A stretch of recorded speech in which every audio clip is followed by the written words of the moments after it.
హెబ్రోను సహవాసం మన భారతదేశంలో గొప్ప సేవ చేసినటువంటి దైవజనులు భక్త్ సింగ్ గారు 150 కీర్తన చదవలేదా? చదివిండారా? మరి ఎందుకు హెబ్రోను సహవాసంలో ఇలా డాన్స్ చేయాలి, అలా డాన్స్ ఎందుకు భక్త్ సింగ్ గారు నేర్పించలేదు?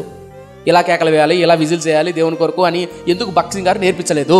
అంటే భక్త్ సింగ్ గారు మేబీ 150 కీర్తన చదవలేదు అనుకుంటా.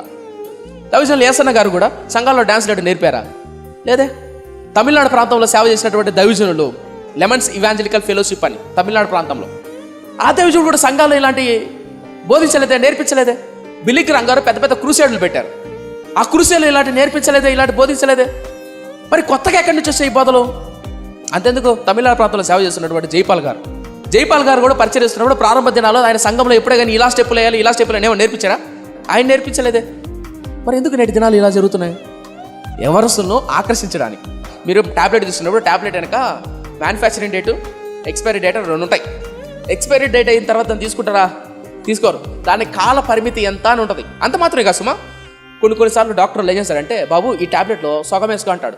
చెప్తాడు ఆయన దీనికి సగం వేసుకో, ఈ టైంలో వేసుకో, భోజనం ముందు ఒకటి, భోజనం ప్రతి దానికి ఒక క్రమం ఉంటుంది. సరే, ఇప్పుడు నేనేం చెప్తున్నానంటే, బైబిల్లో ఒక వాక్యం ఉందంటే ఆ వాక్యానికి దాని చరిత్ర ఏంటి, దాని సందర్భం ఏంటి, దాని భావం ఏంటి, దాని భావార్థం ఏంటి, దాని ప్రతిపదార్థం ఏంటి, సందర్భం ఏంటి, ఎవరు రాసి తెలిసి ఉండాలి.